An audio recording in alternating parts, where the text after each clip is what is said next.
Welcome to Faith Over Breakfast. My name is Eric Siepen. I am one of the hosts of Faith Over Breakfast along with Andy Littleton. Both of us are taking some extended sabbatical this summer, so the following podcasts are the highlights or lowlights of Faith Over Breakfast. We're hoping to bring forward some of our many episodes that you might have forgotten about and would enjoy or have never heard. So, over the next 2 months, I encourage you to explore and find out all about Faith Over Breakfast by listening to our summer series replay of the best and worst of Faith Over Breakfast. You are listening to Season 2, Episode 21 of the Faith Over Breakfast podcast.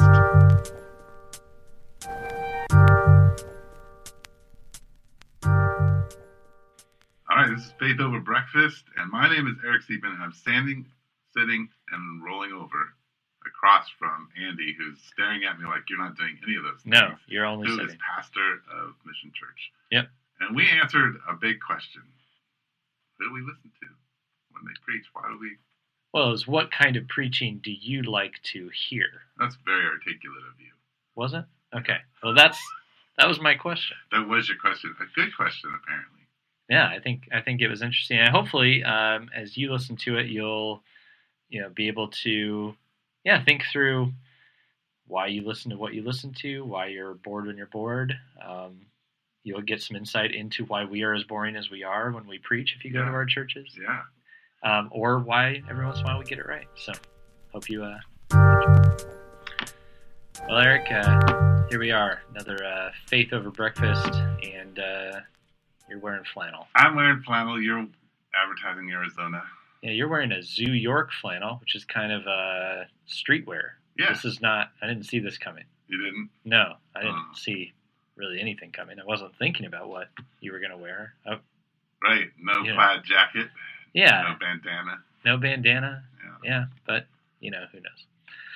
And, we're here, and we have discussed this topic about 0%. I texted you. I liked it. This is a... You did? Yeah, I thought a lot about it. Well, thanks for affirming that with silence when I texted you. This is an issue we're going to have to work through. We can work through it right now because Monday, when you texted me, it's my day off. I actually put my phone away almost the whole day and didn't look at it. That's good. So in the evening, I sent out a few texts to people. Texts. Awesome. That's the plural for texts. Texts. I said some texts to some people. Are you saying that way because of your Zoo York flannel? Totally. The texts. Texts.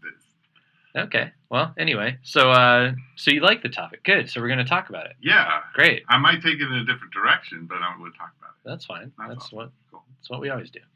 So because we're not planned, because as many of you know, if you follow us along here, here's the idea is we sit down, we don't plan, you just get to hear two pastors talking off the top of their heads, which has its place, I suppose. You're loaded up with some First Watch coffee. That mean you went out to breakfast? I did. Oh, with myself. With yourself. Because I cleared my schedule this week. I have this new thing I'm doing where every 6 weeks I cancel most of my appointments. That doesn't mean I don't meet with people because other people will fill in some of those slots, but I have such a tightly packed schedule. I cleared it out, and I'm just trying to do some studying and catch up on things. And so I'm going to do this every 6 weeks. It's just going to clear the schedule and be able to reset myself. Wow, that's cool. I've not done that. So here I am. Yeah. You're the only one that I actually didn't cancel because I love this podcast and it's so fun to do. Whoa, that's cool. Well, I swung by Chick-fil-A after taking my daughter to school and had the old chicken bagel sandwich. Chicken bagel sandwich. Multi-grain bagel that makes you feel a little healthier, though it really isn't. It is. Well, let's just talk about Chick-fil-A because they, get thrown under the bus a lot. But do they? In all of these storms, usually when there are people in trouble, it's interesting. Chick-fil-A usually opens up their restaurants and they tend to give away a lot of free food and let people stay in their places. Everything we were asking Joel Osteen to do back in the day. Yeah. Chick-fil-A is doing. Chick-fil-A's been doing it. I mean, yeah. That's a good thing. That's a great thing. Yeah, and the chicken is delicious. I mean, that's, to me, the big question. If this wasn't a Christian-owned company and the chicken was equally as delicious, I would go there. Yes. So I am thankful for a good piece of chicken. That's really what it's about for me. And you're I like equal opportunity chicken. Yeah, and I like the pickle.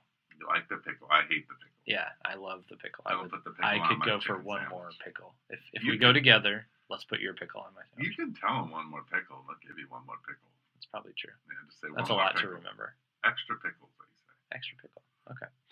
Well, yeah, so I went there and it was great. There's a new one opening up Thursday here in town, and they're doing the 100-person camp out in the lot. And my daughter, who is old enough to be she wants to watch YouTube constantly. And what she wants to watch on there are people doing 24-hour challenges, which means they sit in the bathroom for 24 hours or something, which sounds terrible. But I saw that they were doing this camp out in the parking lot, and I was like, hey, do you want to do a 12-hour challenge that's an actual one with a bunch of people at Chick-fil-A? And she does. And it's Wednesday, which is a school night, and we're going to go for it. Awesome. And you may not get in, so we might, but check in with me next week. I'll be very tired. Yeah. Probably, because it's going to get super cold. Because our podcast will be the night before. Oh. Or the day before, because we don't do it at night. But anyway. Yeah. So you'll need to get some extra sleep. Yeah, and it's supposed to be the coldest night of the week, which makes me think maybe a few less people will show up, which one can be, only hope. But everybody's probably saying that. Yeah. Anyway, there you go. Chick-fil-A. 5 minutes Chick-fil-A. Let's move on. So the topic here was, this is where I was coming from, is I wanted to know how you like to be preached to. Yeah. Not it doesn't need to be name your favorite preacher thing, but what is it? And I guess you could flip-flop that. What do you not like? When you go to another church and a preacher does this or that, what bugs you? Interesting. Well, are you asking that question now, or do you want to pontificate on what you like? No, I'm asking you. I actually have not formulated my thoughts on this. I will be just going to react to me. Yeah. Well, so, somebody who has spent 17, 18, maybe 20 years talking in front of people and preparing his own speeches and things like that, which means I've studied a lot of speakers and how they speak and that kind of thing. So, and knowing you've done a lot more of that than me. You've dissected what other people do. Yes, I do that. And so... You said do. No, do. So sitting in an audience, it's very hard for me to not dissect what they're doing. Yeah. And how they're doing it. And so what I've noticed, so let me just give a general, here's what I think is bad about the way people speak. Okay. And the way we have created that as Christians. We're going to talk just about Christian speaking. Yeah, it doesn't have, but because we have a culture of, at some level, this thing that you've probably heard, that I need to go to church and get fed by the person speaking. So which is why both of our churches have meals, because you can't make that excuse. Right. You are being fed. You got fed. I don't care what the preacher said. You got fed. I never thought of that. That's a great point. I love it. And it's totally thrown me off. I feel like I didn't get fed. Did you miss the salad out there? Did you not have the lasagna? Yeah. Yeah. So we have this expectation, and we're analyzing the speaker to how he emotionally makes us feel. Right. And so, but also, we really have created a culture of more what I would call an educated sort of seminary or college-oriented speech. That's what we're looking for. We're looking for someone to go, a certain segment of us are looking for someone to go verse by verse and really dig into things and bring out all the meaning, all that kind of stuff. Here's the thing. I've sat under some great speakers who do that. Right. I don't know anything they said. Right. You don't remember. I don't remember it at all. Yeah. And the reality is... I remember very little of what I've heard. Yes. Yeah. And the reality is that you will remember and put into action in your life the first 5 minutes of what you hear and the last 5 minutes of what you hear. And so I have changed as to what I enjoy. I enjoy somebody who is able to grab my attention for the first 5 to 10 minutes and really tell me what I need to know, which then at the end can pull that all in and help me understand where I'm supposed to go with my life. So why bother with the middle? Well, here's the thing. So let's talk about two different speakers that I think are really fascinating that kind of studies on that in our church. One is John Piper, and the other is Andy Stanley. Sure. So John Piper, in general, is a really bad presenter.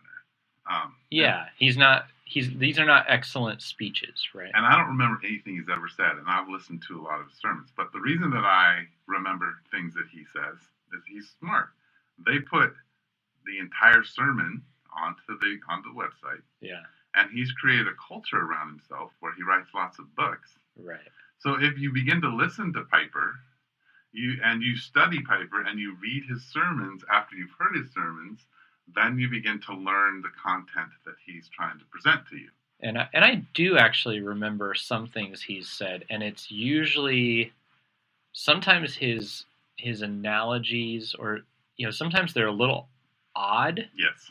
But I actually remember those. Like, he has this one of like the holiness of God, which is a famous sermon in which he talks about trying to describe a rabbit, and explaining why we can't explain God. Yes. And I've never forgotten it. And I heard a message not too long ago where he talked about how God being the light was different than IBM personal computers. And he went off on this weird little tangent. Sure. But it actually stuck in my head, right? Because the IBM personal computer oversells itself, and then it turns out you have to buy all these other things and everything isn't included. And he was saying God is not doing this. He does deliver on what he promised. Anyway, so that stuff. And I would agree with you. And yet some of that is that's where Piper it's not. That's more the exception to Piper than the rule. He has good things, but he's more academic. And the everyday Joe sitting in the audience may remember the rabbit one because that's a good analogy. Yeah. Whereas with Andy Stanley, he's a master speaker. Yeah. Now, content-wise, if you're looking for a theological... Yeah, there's very little there.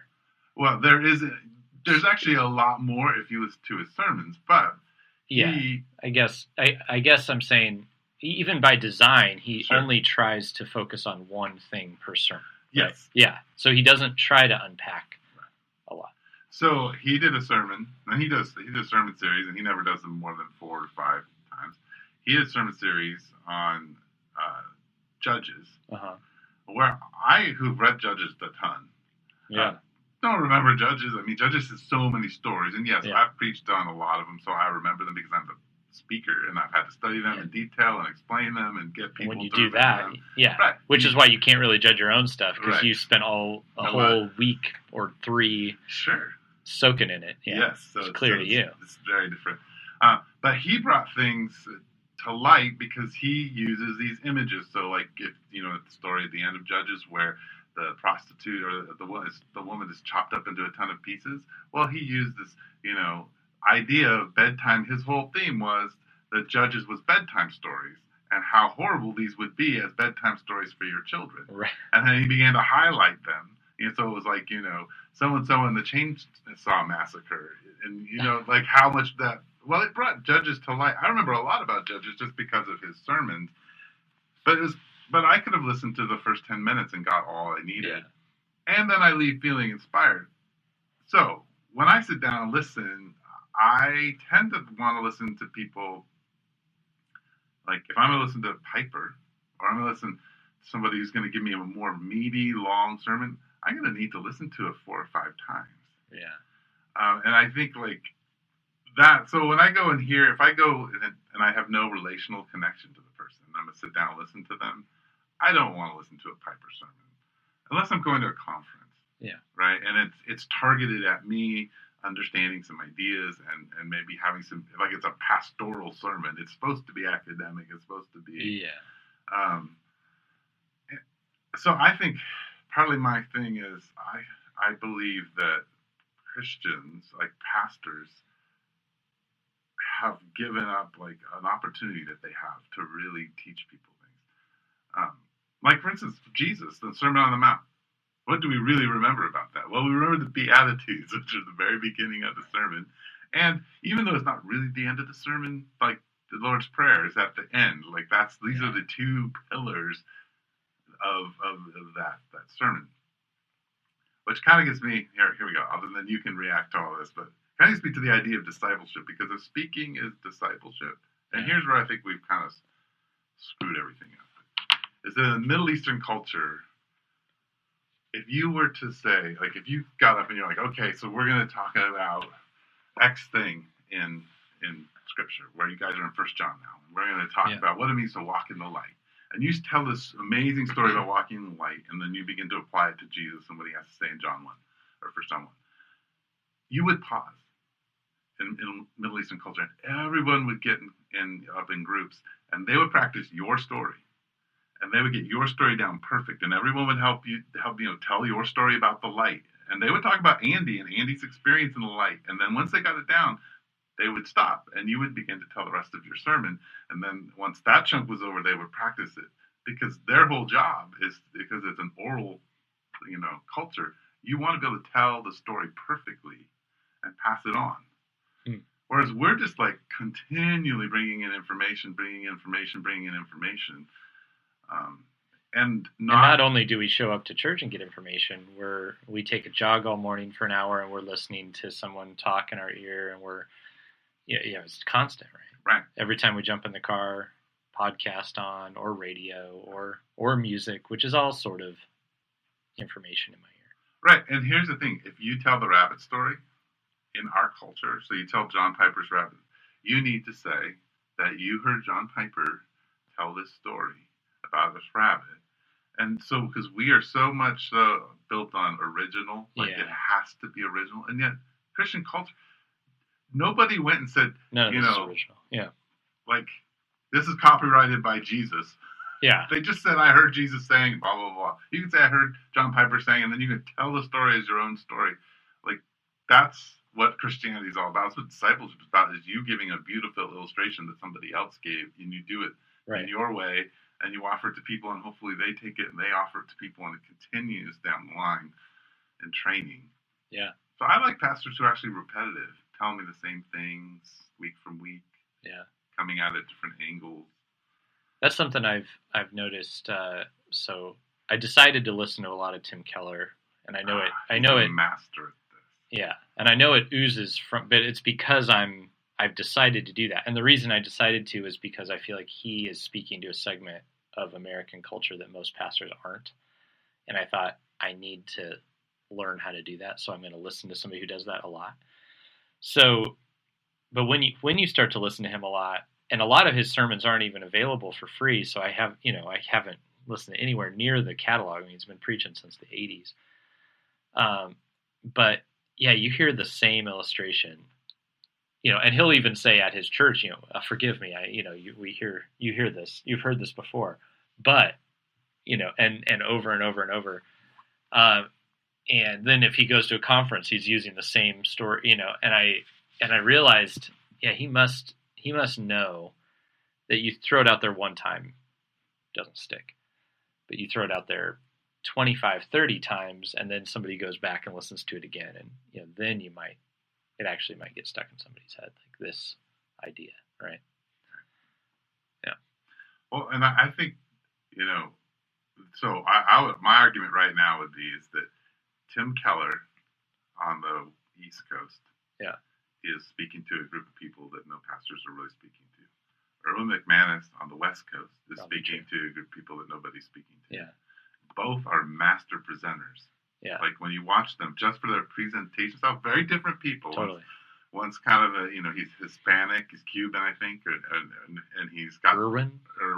Yeah, it's funny. He makes jokes about his name, but you look at him, he's definitely something. South American, and he's not Cuban. He's anyway Nicaraguan. I don't remember where he's from. The cultural sensitivity level here is very low. It's very low. Yeah. Right, I can't remember. But and he's about the way he looks. It's L.A., right? And then you have the kind of the frumpy professor, New Yorker, definitely in his culture. And then I think probably in the middle of the world, you probably have people like what's his name from the Village Church, Matt Chandler. That's kind of probably more Midwestern, speaking to. And he's directly. I actually haven't listened to that many Matt Chandler sermons. But I listened to one. I did a wedding in Phoenix this weekend, and I listened to several different pastors on my way there and back, just to kind of try some stuff out. And in this one sermon I listened to of his, he was very direct in saying that he was speaking to people in Texas who, by and large, assume that they are Christians. And so because of that, there are a lot of debunking of Christian myths in the sermon and a lot of challenging, like, maybe you're not, like, just because you do this and you go here doesn't mean. And he's like, look, we're in Bible Belt, Texas. So he knows who he's talking to, right?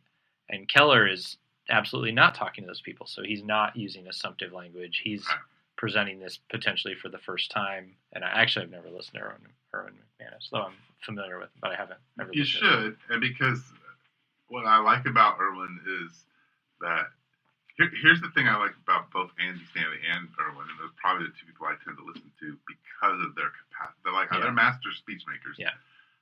Is that particularly in Erwin and less Andy, people all over the world, in fact, theologians, people who are the more Piper-oriented, they're searching him out, and they're trying to figure out why he's connecting so deeply, and how he can keep bringing people into the kingdom of God. And so, like, if you begin to listen to how he speaks, he starts off as a motivational speaker, and he opens like a TED Talk, but then he drives you really hard into Jesus. Yeah. And that's where he's, managing to grab people's attention. Mm-hmm. And both, I think, like both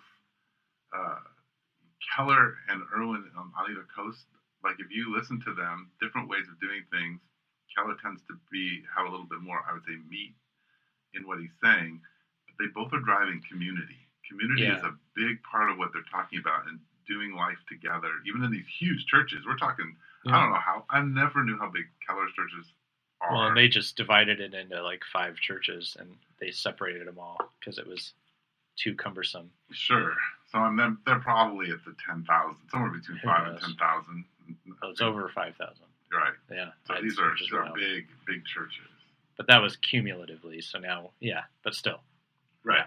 So community becomes a big part of why they have to speak, because you don't feel like you're part of community when you walk into a church of 1,500 people if you're going to one of those things. So, I don't know. So to go back to what I like, it depends. If I'm going to church, I probably want to hear Erwin. If I'm studying, I probably want to hear N.T. Wright or Keller or Piper or any number, any other number of Bible scholars. I tend to like to listen to this guy from the 70s on YouTube named Bob Utley. Uh-huh. And I like Bob Utley because he just goes verse by verse. He's a phenomenal Greek and Hebrew scholar and historian, and so he'll just talk about what's happening in each verse. And it's a good way to, figure out what's happening in a passage from someone who's an expert on the passage. Right. On that. But I'm not going to, I've heard him preach at church, and I'm like, oh my gosh, half the people have to be sleeping. Right. And that's, that's what I've heard about, if you would go to Peterson's church or be in lectures with him, he's so boring, to listen to. Just not, you have to have a relationship with him. Yeah. So really. But when you know him, you knew him, you wanted to hear everything he had to say. Right. And that's a big part of listening to someone is knowing them. Right. Yeah, absolutely. Yeah, Andy Stanley stands out to me. I can't say I'm particularly a fan, but what you can't deny is that some of his principles for speaking are good, memorable and portable, and every once in a while I default to his outline, and I usually am glad I do. When I go, well, that came across a lot better. Sure. But he, there's just things and I also haven't listened to that many of his sermons, but the ones I have, I could tell you, do for one what you wish you could do for everyone. Yeah, that's great. There's, he has this whole talk about that. That's more of a leadership principle talk. Sure. But that's his point, and he hammers it in, and I never forgot it. And it just can be life transformative in the moment. And I've exercised it, yeah. So, you can't deny the guy knows something about communicating to people. I went through a real Piper phase, and I went through that because I was in this kind of, I don't know, I was in like a smaller denominational church that, well, actually, it wasn't technically a denomination, but it was. But it was, they kind of wanted to be Rick Warren, but they just weren't. And it was somewhere in between, like kind of old school church and trying to be motivational. And I felt kind of just bored there, I think, truthfully, like with what I was hearing. And then I started listening to John Piper, and he was just so adamant and saying things I'd never heard before at the time, like his whole Christian hedonism thing, which he repeats over and over and over and over. And every single book is the same. If it's like, let the nations be glad on missions, it's just the idea that supreme happiness comes from God. Happiness isn't wrong. It's just that it's only found in God for all people. Missions, and then there's God is the Gospel, which is a summary of like all these other books, like The Dangerous Duty of Delight and Desiring God and all that is like, or what? No, doesn't matter. They're all just kind of the same idea, but that was new to me. That like this idea that God, that the human desire for happiness had an anchor in God. I never heard that before, and he just cared about it so much. I was like, wow, he cares? Like, it doesn't feel like anybody at my church cares. Right. So then I did that, and then I liked Keller and Martin Bond for a while, and Martin Bond has gone on to like seminary work, but he was a pastor in Santa Fe, and had not a huge church there, but he, like Keller, talked to the people of Santa Fe, which is kind of like has some Tucson parallels, I think. Sure. So he just, the analogies he used very different than what I was used to and appealing to the arts culture, and that was helpful to me. But yeah, I appreciate, I think, a combo of two things, like deep. I like to know that the pastor has taken the passage seriously. Sure. But I actually would rather not hear all of their thought process. Like, here's why I think this means that, or even when John Piper will work out like the sentence structure, and I'm like, I guess that's okay, but help me know what to do. Thank you for doing that work. Thank you for understanding the sentence structure. What do I do with it? So I like to know that they've deeply reflected, but then I like them to give me something I can hold on to and actually use. Right. Well, I think the hard part is, like, I think the majority of people who listen to sermons are visual learners. Mm-hmm. So auditory learning is their second thing. Yeah. Anyway. Right. And I'm an auditory learner, and I still have to go back and listen repeatedly to sermons. And that was what Andy Stanley changed for me, is as I listened to him over and over again, I just kept hearing him say, you got to listen to my sermon 3 times. You got to listen to my sermon 3 times if you're actually going to get it. I'm like, so I was like, oh yeah, that's right. Yeah. Because what he's saying is, make this message, what I'm saying to you, part of your culture, part of who you are. And so I think I like people who tell me up front that what they have to say is important, and important enough for it's just not this, hey, half-hour talk we're going to have, but it actually applies to this whole community. And we all need to know this so that we can better do whatever the mission is that this church particularly has. Yeah. And that every message is that way. Because then when I walk in and I hear that, I'm like, oh, even if I don't go here, like, I could be part of something. Yeah. And I could be part of these people and what they're doing and where they're going. And that gets exciting. I want to be excited about what God's doing. I don't just want to learn. So if you had to guess, what is the hardest part about being in your church for those who listen to your preaching? The hardest part? Oh, well, I think there's a couple things that are hard to listen to me. One is sometimes I will begin to use big words that people don't understand. Yeah. And not theological terms. I've gotten away from those, but sassafras. I use sassafras a lot. People don't know what that is. So just using bigger words or using words that people just don't normally use in there. Yeah. So that's one. I think the other is I can get too many ideas built into what I'm trying to talk about. Yeah. And so it's not always flowing. But one of the both criticisms and compliments I've gotten from my sermons is that one person said, your sermon is like a rabbit hole. Yeah. You start going down it, and it's highly complex, and then so you don't know where you're going, and all of a sudden at the end you pull the rabbit out of your hat, and you're like, oh, well, I think I lose a lot of people down the rabbit hole, and I've tried to change that since that person has made that observation, and I've worked hard. I think the last 2 years I worked very hard at trying to create sermons that people could repeat to each other, and tell each other about, and really articulate what I actually said. Yeah. Because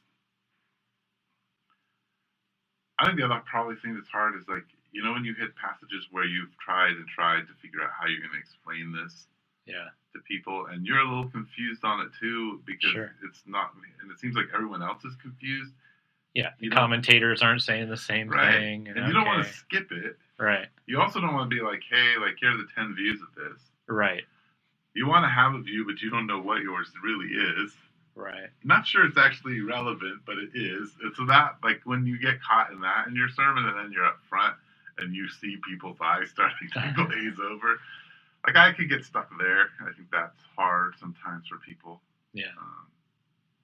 But what I've learned is really, if I'm excited about what I have to say, people will listen.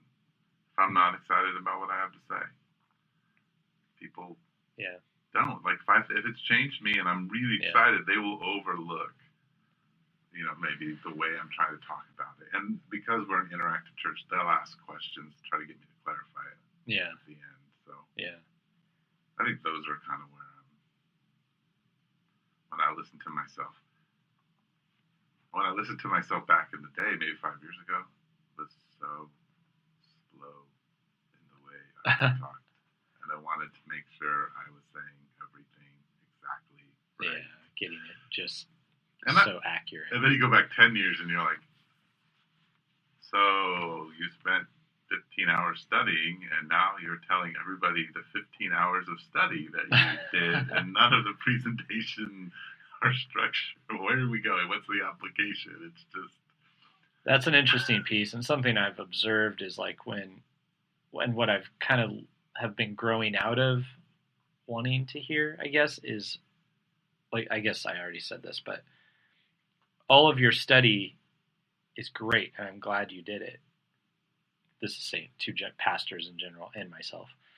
But, you did that not so you could just tell me what you did all week, right? You did that so that you could preach. And that's, I think what I want to receive is not all of your notes and how exactly you thought it through or whatever.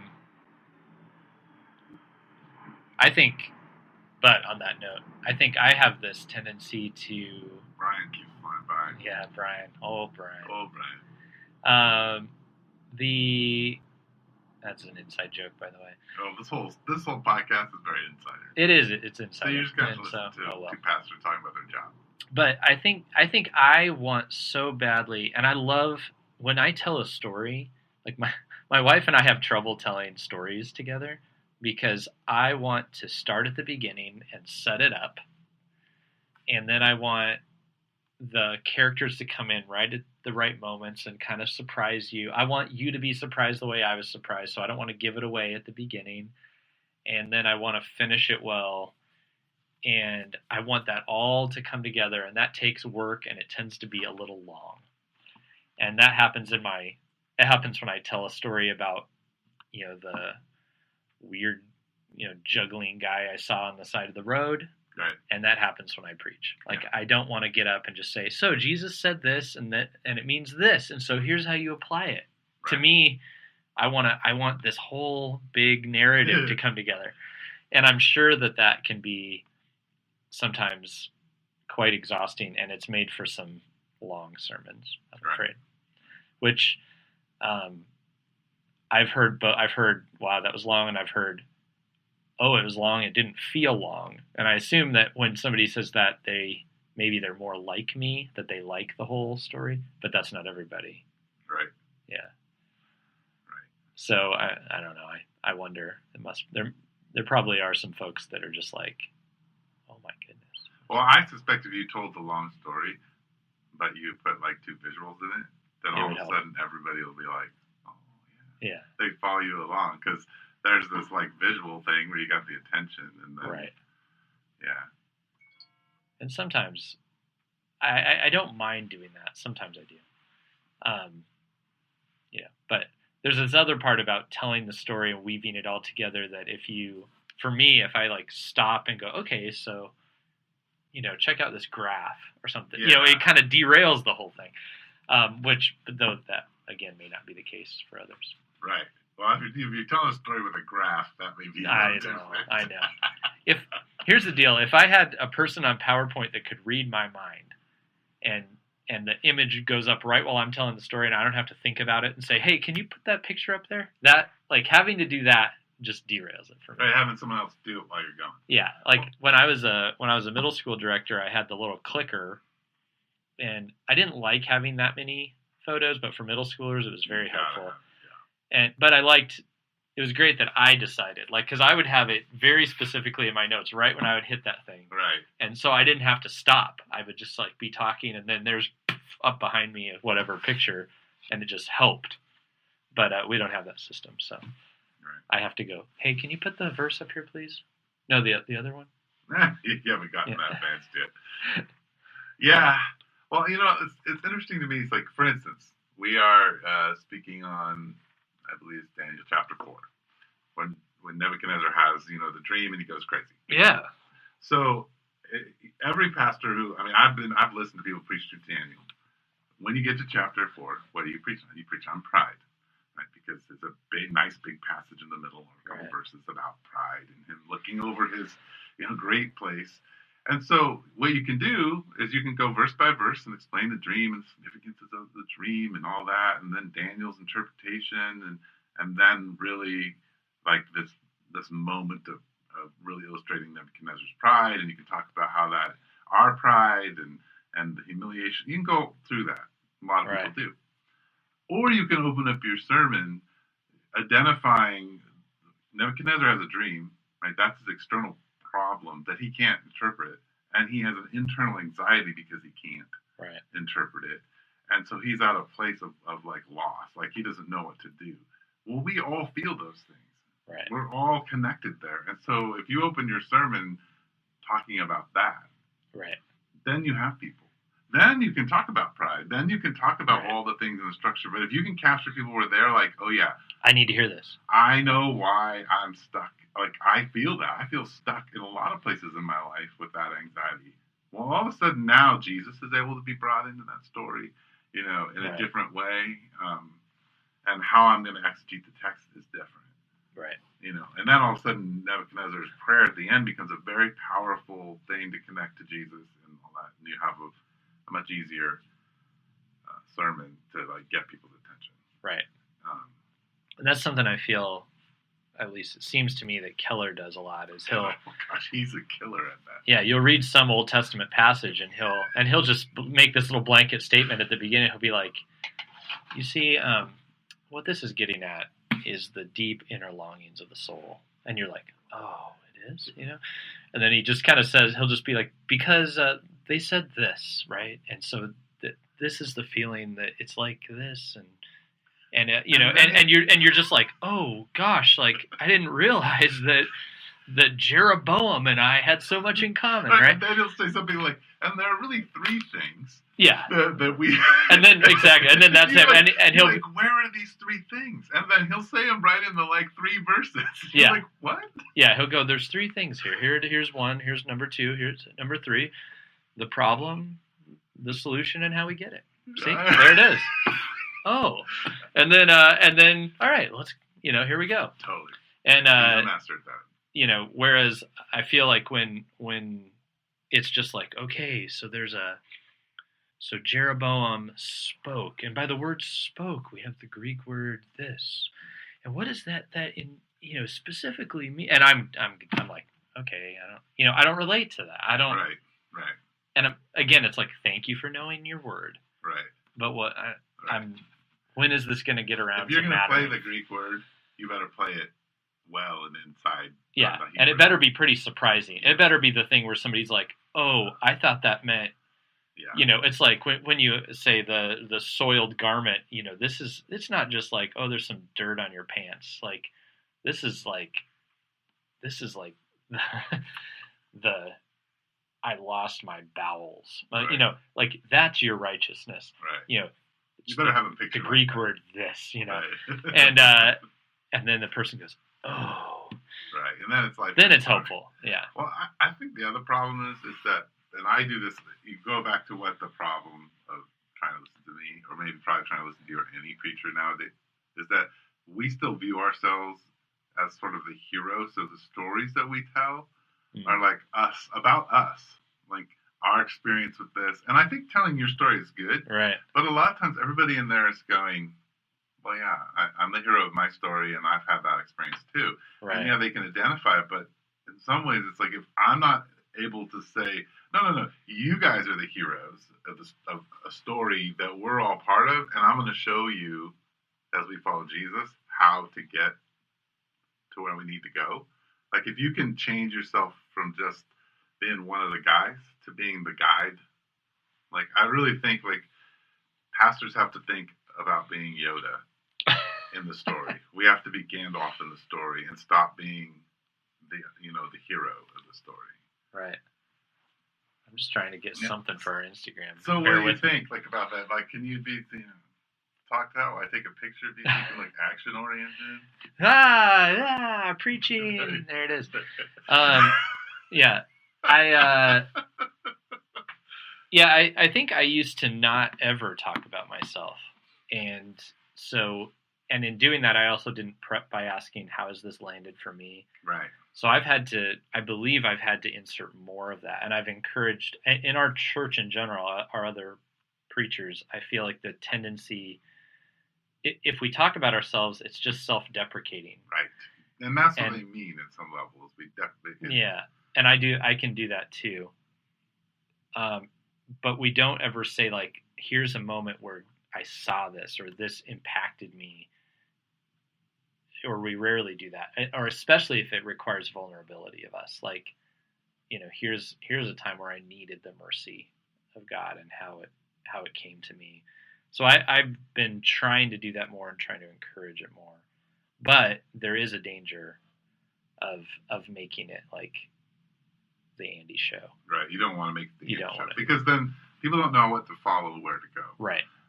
I think, and he's come up a lot, both negatively and positively on this podcast, but when I started preaching really on a regular basis, Mark Driscoll was doing it in a different way in the late 90s. Oh, yeah. And he told a lot of stories about himself and his kids, but what was powerful about the way he did things and localizing things is that when he was preaching, he would say things like, you, and he would name a group of people within his community. Right. The skater, goth, right. Crazy people, or the the hip, blah blah blah, and then he would speak directly to them. But they were Seattle people. They weren't right. if you spoke those to Texas, they would be like, none of us are that. He was like, he right. knew he had these subgroups, and he addressed them, and he talked to them about their particular brokenness and what. And I think that's a powerful thing. Is like saying, no, this church has a story, and it has characters in it, and it's going somewhere, and that's important. Yeah. And it needs to line up with Jesus and with this church's particular mission. Yep. And I think that's a thing that hadn't ever really. I think he was probably one of the first people to start saying, no, pastors actually have to tell the story of their community. They can't just be telling the story of the Israelite community or the early church community. It has to intersect. Like our community has to be part of this story, and where is it going, and how does it relate to us? Yeah. So I think that was an important part. We could go on and on, I think. And we shouldn't, because it's been a bit. So let's wrap it up. Thanks for joining us. Yeah, and this was fun. Thanks for talking, Eric. See you next week.